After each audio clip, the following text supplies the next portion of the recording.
जय जिजाऊ, जय शिवराय, जय शंभूराजे. नमस्कार मित्रांनो.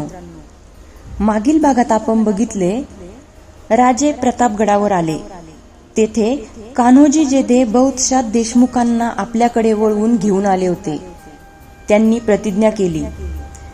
राजांनी जशी खानाची हालचाल लक्षात घेतली होती तशीच खानाने देखील आपला वकील कृष्णाजी भास्कर याला राजांच्या भेटीला पाठविले. आता बघूयात पुढे. खानाचा वकील आपणहून भेटायला येतो यावर कुणाचाच विश्वास बसेना. खानाचा वकील कृष्णाजी भास्कर आपल्या अश्वपथकासह गडाच्या पायथ्याशी आल्याची वर्दी आली.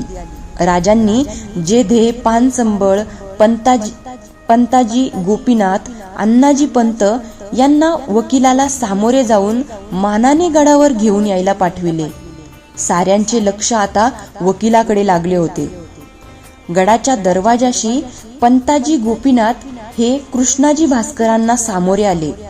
कृष्णाजी भास्कर छिलछिलीत अंगलटीचे, उंचे पुरे देखणे होते. त्यांचे घारे डोळे मनाचा ठाव घेणारे होते. डोक्याला पगडी, अंगात रेशमी पिवळा अंगारखा आणि कमरेस तलम मलमली धोतर परिधान केलेले कृष्णाजी आपल्या नजरेने गड आणि परिसर निरखित होते. पंताजी गोपीनाथांनी त्यांची ओळख करून दिली. पंताजी म्हणाले, आपल्या भेटीसाठी राजे वाट पाहत आहेत. आम्ही येण्याआधीच आमच्या आगमनाची वार्ता आली असेल नाही? पंताजी हसले, म्हणाले, मोठ्या माणसांच्या हालचाली इतक्या लपून राहत नाहीत. चलावं. कृष्णाजी गड निरखित चढत होते. गडाचा कडेकोट बंदोबस्त त्यांच्या नजरेतून सुटत नव्हता. गडाच्या सदरेवर येताच दुहेरी तटबंदीनं बंदिस्त असलेला गड कृष्णाजी भास्करांच्या नजरेत भरला. गडावरच्या चौक्या पहारे, बुरुजांवरच्या पल्लेदार तोफा, तोफगोळ्यांचे ढीग सारे पाहून कृष्णाजीच्या चेहऱ्यावर स्मित झळकले. ते पंताजींना म्हणाले, पंत, इथं तर लढाईची जय्यत तयारी दिसते. गैरसमज होतो. राजांच्या कोणत्याही गडावर हा नेहमीचाच बंदोबस्त असतो. देवदर्शन घ्यावं. केदारेश्वराचे दर्शन घेऊन कृष्णाजी भास्कर वाड्याकडे येऊ लागले. राजे कपडे करून आपल्या महालात तयार होते. कृष्णाजी भास्कर सदरेत आले. सदरेच्या सरदारांच्या ओळखी करून दिल्या गेल्या आणि राजांचे बोलावणे आले. पंत बैठकीच्या जागी कृष्णाजींना घेऊन गेले. राजे बैठकीवर बसले होते. कृष्णाजींची ओळख पंतांनी करून दिली. राजांनी मुजऱ्याचा स्वीकार केला व ते म्हणाले, आम्ही आपलं भाग्य समजतो की खान साहेबांनी आपली आठवण ठेवली. कृष्णाजी पंत म्हणाले, राजे, खान साहेब का परके आहेत? त्यांच्या मनात आपल्याबद्दल प्रेम भाव आहे.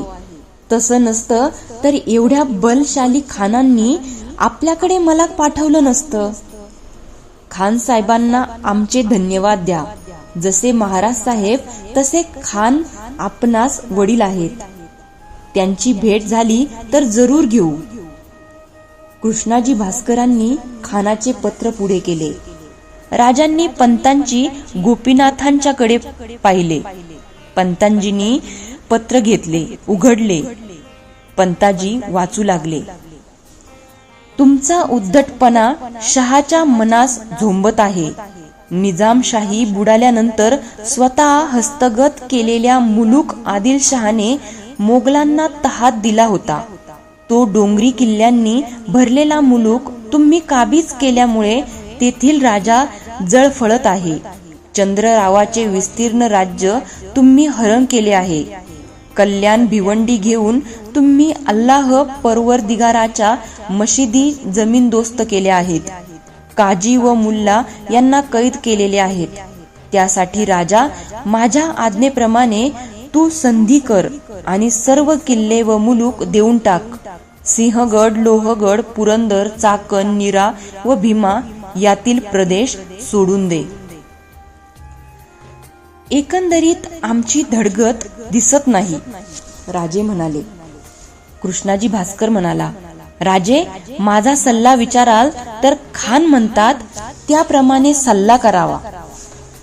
तसं झालं नाही तर खानाची भारी फौज आपणावर तुटून पडेल. खानाची ताकद किती प्रचंड याचा तपशील राजांना मिळालाच असेल. ते आम्ही जाणतो, पण खान साहेब एक विसरतात. आम्ही शहाजी राजांचे पुत्र आहोत.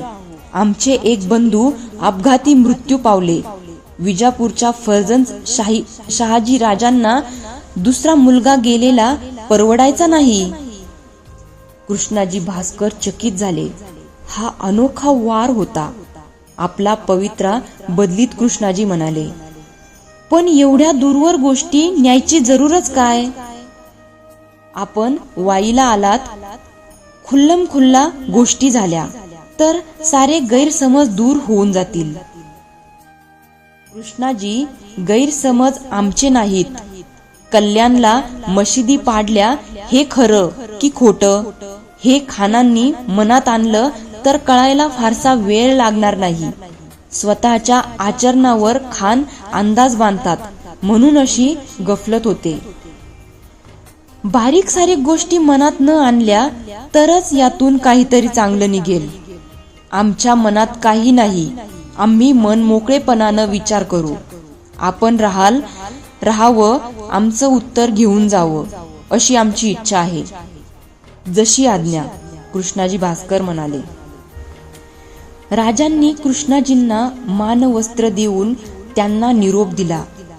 कृष्णाजी भास्करांची एका स्वतंत्र घरात व्यवस्था केली होती. तिकडे कृष्णाजी पंतांना पाठवून राजे आपल्या महाली गेले. सदरेवरची मंडळी पंतांच्या भोवती गोळा झाली. खानांच्या पत्रास राजे काय उत्तर देतात याबद्दल प्रत्येकाच्या मनात विचार सुरू झाले. दुसऱ्या दिवशी राजांनी आपले सर्व विश्वासू मातब्बर गोळा केले. त्यांना घेऊन एकांतात खलबत बसले. राजांच्या पत्राचा मसुदा सांगण्यात आला. राजांनी खानाकडून अभय देऊन शपथ घेऊन वाईला भेटावे असा अनेकांनी सल्ला दिला. राजे म्हणाले, खान इतका सोपा वाटतो. मित्राचा अंदाज चुकला तरी चालतो, पण शत्रू, त्याचा अंदाज कमी करून चालत नाही. शत्रूचं पुरं वजन वाढवूनच शत्रूला पाहावं. हे आमंत्रण इतकं साधं नाही. ज्या खानाला विजापूर दरबारानं आम्हास सफा करून जीवे मारून टाकण्याची आज्ञा दिली आहे, तो इतक्या सरळपणानं भेटेल? या खानाची कर्तूत आठवा. शिर्याच्या कस्तुरी रंगाला भेटीला बोलावून यानंच ठार केलं. खान महम्मदाचा खून यानंच केला. एवढंच काय, पण खुद्द आमचे दादा महाराज यांना याच दगाबाजानं विश्वासघातानं मारलं. खानाला भेटायचं झालं तर त्यानं इथंच येऊन भेटलं पाहिजे. खान तयार होईल? पाहू, जगदंबेच्या मनात असेल तसं होईल. त्यानंतर राजांनी पंताजी गोपीनाथांची एकांती भेट घेतली. पंताजी गोपीनाथ म्हणजे बुद्धीचे आगर, धूर्त, खास मुरब्बी आणि विश्वासाचा माणूस. एवढा घरोबा की सारे पंतांना पंताजी काका म्हणून म्हणत. पंताजी येताच राजे म्हणाले, पंत, खानाचा वकील आला. म्हणजे रिवाजाला धरून आमचाही हेजीब खानाच्या गोटात जावयास हवा. आमचे हेबीज म्हणून तुमची निवड केली आहे. आम्ही कृष्णाजी भास्करास आज निरोप देतो. तुम्ही नंतर अफजलकडे जावं. जशी आज्ञा. पंत, आमचा तुमच्या निष्ठेवर विश्वास आहे. खान होईल त्या मार्गानं वळवायलाच हवा. ते कसब तुमचं आहे. राजांनी कृष्णाजी भास्कराला बोलविले. कृष्णाजी पंत येताच राजे म्हणाले, कृष्णाजी भास्कर, आम्ही खानाच्या पत्राचं उत्तर तयार केलं आहे. ते तुमच्या बरोबर दिलं तर योग्य होणार नाही. रिवाजाला सोडून होईल. त्यासाठी खानांच्याकडे आम्ही आमचे हेजीब पंताजी गोपीनाथ यांना पाठवित आहो. तुम्ही त्यांची व खानांची भेट घडवून द्यावी. जशी आज्ञा, कृष्णाजी भास्कर म्हणाला. खानाच्या वकिलाला वस्त्रे देऊन सन्मानाने पाठविले गेले. दुसऱ्या दिवशी पंताजी गोपीनाथ खानाकडे जायला निघाले. राजांनी त्यांना एकांती घेतले. राजे म्हणाले, तुम्ही खानाशी सर्व बोलणी करा. आमचा मनसुबा तुम्हास माहीतच आहे. खानाकडून प्रत्येक गोष्टीचा क्रिया शपथ घ्या. त्यांनी मागितली तर बेला शक द्या. अनमान करू नका. तुमच्या बरोबर माणसं देत आहो, ती सारी नजरबाज आहेत. खानाचा हेतू काय आहे याची पुरी खात्री करून घ्या. जेवढं पाहता ऐकता येईल व समजून घेता येईल तेवढं करून माघारी या. खानाकडे जाताना पालखीतून खाशा इतमामानं जा. भवानी तुम्हास यश देवो. पंताजी गोपीनाथांनी राजांचा निरोप घेतला. कृष्णाजी भास्कर आल्याचे कळताच खानाने तातडीने बोलावणे पाठविले. शिवाजीचे उत्तर ऐकायला खान अधीर झाला होता. कृष्णाजी भास्कर आला. खान शाही बैठकीवर बसून हुक्का पित होता. कृष्णाजीकडे पाहत तो गर्जला.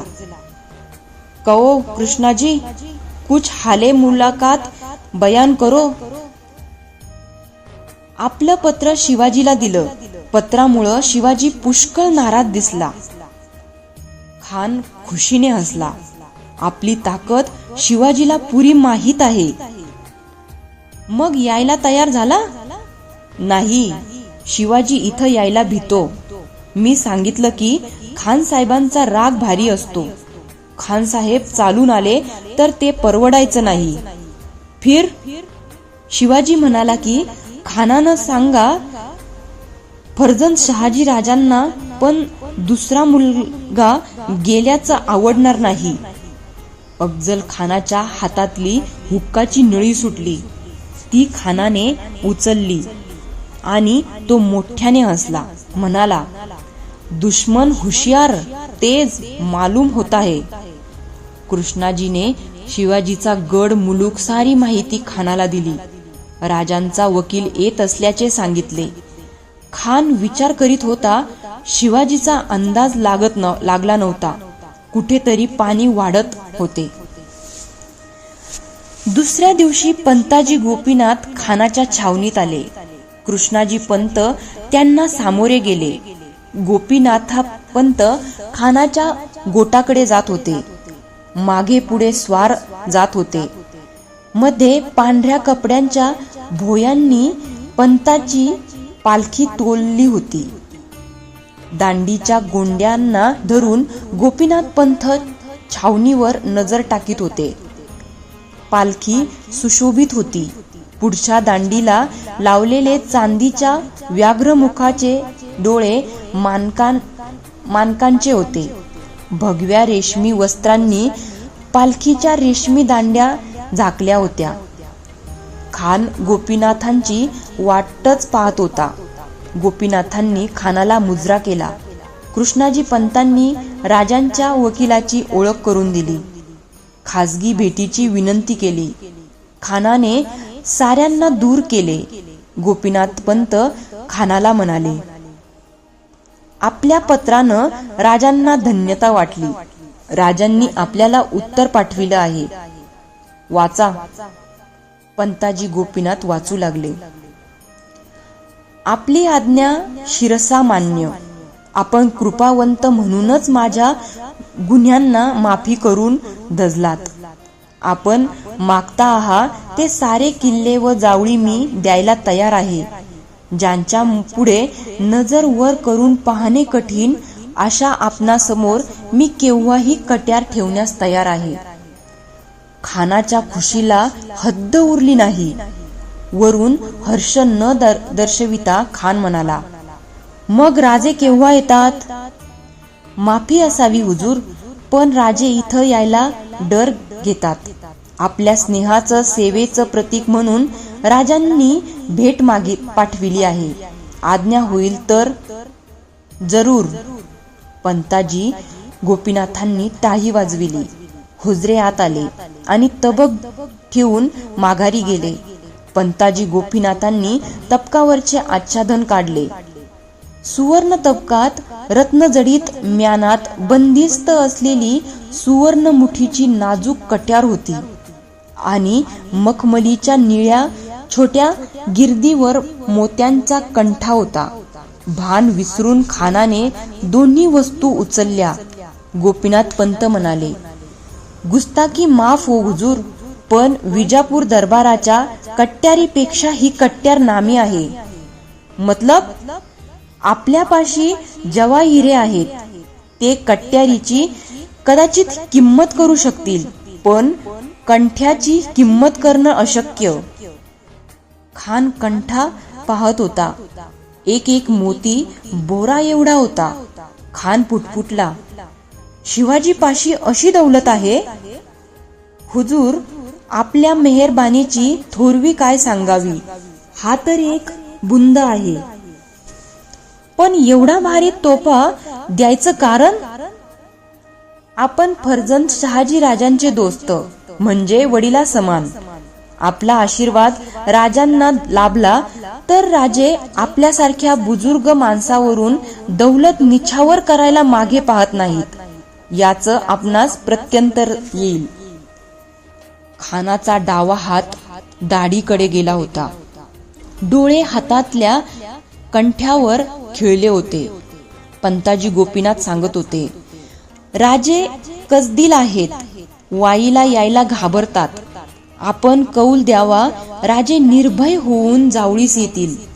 तुम्ही मागाल ते देतील. खानाने पंताजी गोपीनाथांच्याकडे पाहिले. त्यांची नजर परत कंठ्याकडे गेली. खान म्हणाला, शिवाजी राजा हरामजादा, काफर, जावळी कुबल जागा, तिथं बोलावून दगा करणार नाही ना? पंताजी गोपीनाथ हसले. खान संतापला, का हसतोस? ऐकलं होतं, खानाची छाती पोलादी आहे हुजूर. एकच गोष्ट सांगतो, आपण जावळीला या, आपल्या सर्व सैन्यानिशी या. राजे ते भाग्य समजतील. राजांचा आपल्या समोर काय पाडाव, त्यांची ताकद केवढी. मुंगीनं हत्तीशी झुंजतो म्हटलं तर हे जमेल का?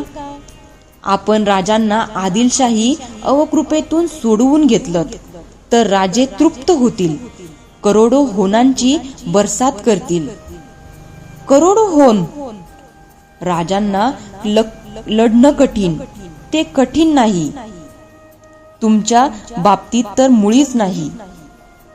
60,000 होनासाठी बजाजीला सोडणारा खान करोडो होनांच्या चक्रात पडला.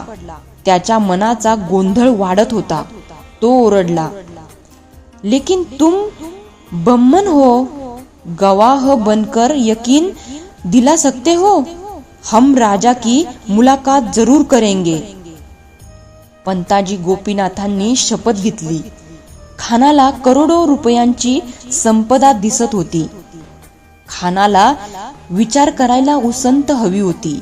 त्याने पंताजी गोपीनाथांना मानाने ठेवून घेतले. पंताजी गोपीनाथ खानाच्या छावणीत खानाचा पाहुणचार घेत होता. कृष्णाजी पंतांनी या शिवाजीच्या वकिलाची अनेक सरदारांशी ओळख करून दिली होती. राजांची माणसे बावळटपणाने सारे पाहत छावणीत भटकत होती. खानाने खास मसलत भरविली आणि शिवाजीची भेट घेण्याचा आपला बेत सांगितला. वजीर सरदारांनी जावळीला जाऊ नये, शिवाजी विश्वासघात करील असा सल्ला दिला. खानाने कृष्णाजी भास्कराला विचारले, शिवाजी जावळी सोडून बाहेर येईल? हुजूर, मी अंदाज काढला आहे. काही झालं तरी जावळी सोडून बाहेर यायचं नाही, असा विचार करून शिवाजी प्रतापगडावर बसला आहे. खान दाढी कुरवाळीत विचार करीत होता. त्याने निर्णय जाहीर केला, शिवाजी हरामजादा आहे. सरळ जंगामध्ये तो उतरणार नाही. जावळीला सैन्य घेऊन जाऊ, सरळ सापडला तर सरळ आणू. नाहीतर जावळी मुलूक सफा करून शिवाजीचा मुर्दा घेऊन येऊ. हा विचार साऱ्यांना पटला. खानाने सर्वांना रजा दिली. कृष्णाजी भास्कर तेवढा ठेवून घेतला. खानाने विचारले, कृष्णाजी, शिवाजीपाशी एवढी दौलत आहे? हुजूर, शिवाजी म्हणजे जातीचा लुटारू, ज्यानं जावळी लुटली, कल्याण खजिन्यासगट कल्याण भिवंडी लुटली, मोगलांचं जुन्नर लुटून घरात आणलं. त्याच्याजवळ काय नाही. खानसाहेब, आपली गोष्ट सोडाच, पण मी आपला वकील म्हणून गेलो होतो, तर परत येताना त्यानं मला भरजरी वस्त्र, मोत्यांच्या चौकडा, सुवर्णाची कडी व पदक, एक अरबी घोडा व 5,000 होऊन दिले. खान आश्चर्याने पाहत होता. हा हुजूर, कृष्णाजी, शिवाजीची दौलत हाती घेऊ, मग शिवाजी घेऊ. शिवाजी जातो कुठं? खान हसला आणि तो हसल्यामुळे कृष्णाजीला हसावेच लागले. दुसऱ्या दिवशी सन्मानाने पंताजी गोपीनाथांना परत बोलविले, परत पाठविले.